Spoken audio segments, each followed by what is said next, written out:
Soucieux du moindre détail, il scrute tous les dossiers. Pour lui, l'actualité n'a aucun secret. Alexandre Dubé. La situation est critique dans le monde de la santé, notamment en Abitibi-Témiscamingue et sur la Côte-Nord. Dr Gaétan Barrette, ancien ministre de la Santé, est avec nous. Bonjour, Dr Barrette. Bonjour Alexandre, comment vas-tu? Ben, ça va bien, merci, mais c'est pas le temps d'être malade. En tout cas, dans certaines régions du Québec, ben franchement, je lisais, j'entendais les témoignages de ces professionnels de la santé qui appuient sur la sonnette d'alarme, qui craignent une rupture de service à venir. Puis au cœur de tout ça, c'est encore une fois les agences privées.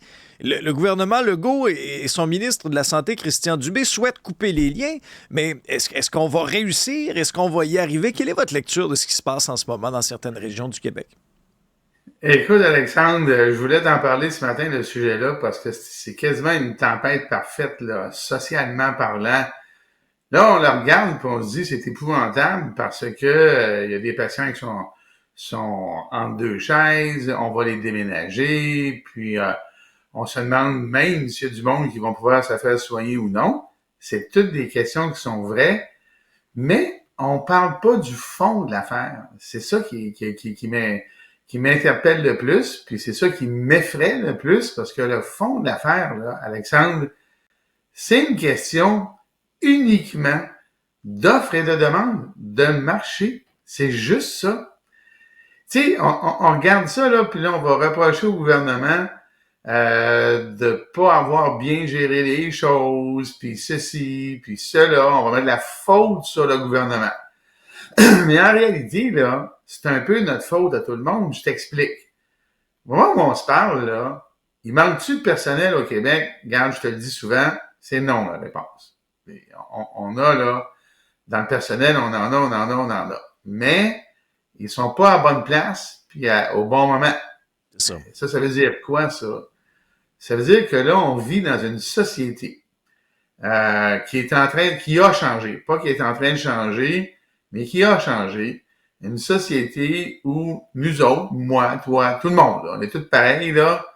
Aujourd'hui, là, cette espèce de loyauté là, historique qu'il y avait dans les générations d'avant au système, tu sais, c'était cette espèce de sentiment là, que, bon, écoute, faut que j'aille un matin, là, ça me tente pas parce que mes collègues vont être pognés si je suis pas là, j'ai une responsabilité, j'y vais. C'est fini, ça. C'est fini.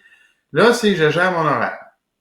Ben, quand tu te ramasses dans une situation où tout le monde gère son horaire, tu tombes dans un marché d'acheteurs, pas de vendeurs. Puis dans un marché d'acheteurs, c'est qui a le gros bout du bâton? C'est celui qui... ça dépend dans un marché de vendeurs, je me suis mal exprimé. Si l'individu qui, lui, vend ses services, c'est lui qui a le pouvoir. Ça fait que l'État, lui, là, il est pris avec une situation qu'il ne contrôle pas. Maintenant, il y a un problème, Alexandre, c'est que notre système de santé, dans notre société, il manque d'argent. C'est que plus on dépense à une place, moins il en reste à l'autre, puis l'autre place, ça donne que c'est les services. C'est le même monde aujourd'hui, là. Tout le monde, nous autres, là, le public, là. On veut des services de plus, il manque d'argent pour ces services-là, mais de l'autre côté, on dépense des sommes astronomiques pour aller chercher des services parce que c'est un marché de vendeurs, le vendeur étant le personnel. C'est paradoxal, hein? Tantôt, j'écoutais une entrevue avec Stéphane Bureau qui parlait de la société qui change. Bon, je veux pas dire qu'on est dans la même catégorie criminelle, là, mais la société change. Elle change. Et là, actuellement, le gouvernement voudrait se sevrer des agences parce qu'ils coûtent très cher. Et le gouvernement a raison, mais on n'est pas capable d'amener le monde qui est là. C'est le même monde. C'est le même monde. Alors là, les gens vont venir si le revenu est là, mais il est pas là. Alors, tiens-toi bien, Alexandre, là, je vais te dire quelque chose qui va te faire capoter. Est-ce que c'est l'État lui-même qui devrait payer ces montants-là pour couper l'herbe sous le pied aux agences ou on doit continuer à travailler avec les agences? Qu'est-ce que tu en penses? C'est une bonne question, Dr Barrette, mais en même temps, je lisais puis j'entendais les commentaires aussi de cette association qui représente les agences en disant « Vous ne nous ferez pas porter le bonnet d'âne de ce qui se passe actuellement, c'est pas vrai, là. » Eux prennent pas la responsabilité de ce qui se passe en ce moment, du tout, là. Mais ils ont la responsabilité parce que de l'arnaque, il y en a eu. Il y en a eu de l'arnaque, là. Quand il y a eu la pandémie, c'est là que ça a atteint son sommet. Quand il y a eu la pandémie et après, les prix étaient au plafond parce que les institutions étaient prises avec des coupures de services. Alors, l'offre et la demande a fait son œuvre. Les agences ont monté les prix. Les gens pris dans une situation insoluble, les administrations du réseau, ont payé. Mais ça, c'est en train de créer un écosystème. Et on entend même dans ce réseau-là que circule, je vais le mettre au conditionnel, circulerait le mot en disant, écoutez, présentez-vous pas, là, on va faire monter les prix. Ils le savent. Ben, et là, ça, c'est le grave. personnel qui est là-dedans et les propriétaires d'agences, ils disent, ben oui, la pièce est là, puis on y va, c'est un cercle vicieux. Fait que comment tu fais pour arrêter ça?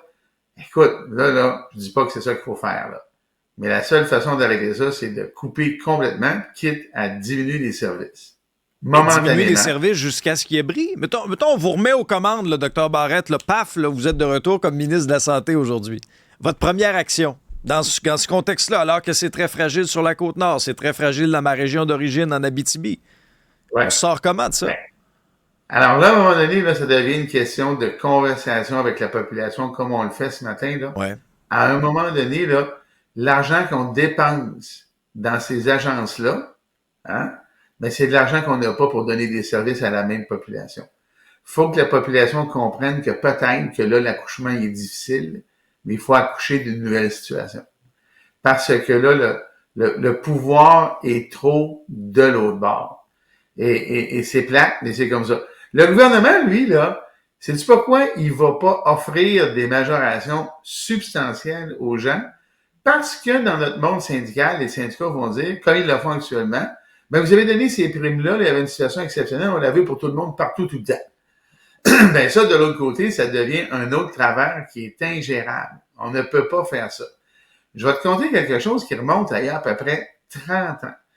En Suède, là, ils ont un grand nord, eux aussi, hein, c'est la Laponie. Et dans le nord, c'est dans le cercle polaire, là, c'est comme nous autres Kuujjuaq, là, mais il y a un petit peu plus de monde. Écoute, il y a une trentaine d'années, là, l'État, pour attirer du monde, tiens-toi bien, ils ont choisi de payer leur personnel 3 fois plus qu'en bas à Stockholm. Ah ouais. Hein? Le monde est venu. Mais ça n'a pas dégénéré là, en règle collective. Ah, le supplémentaire, ça va être maintenant 3 fois le prix. Là.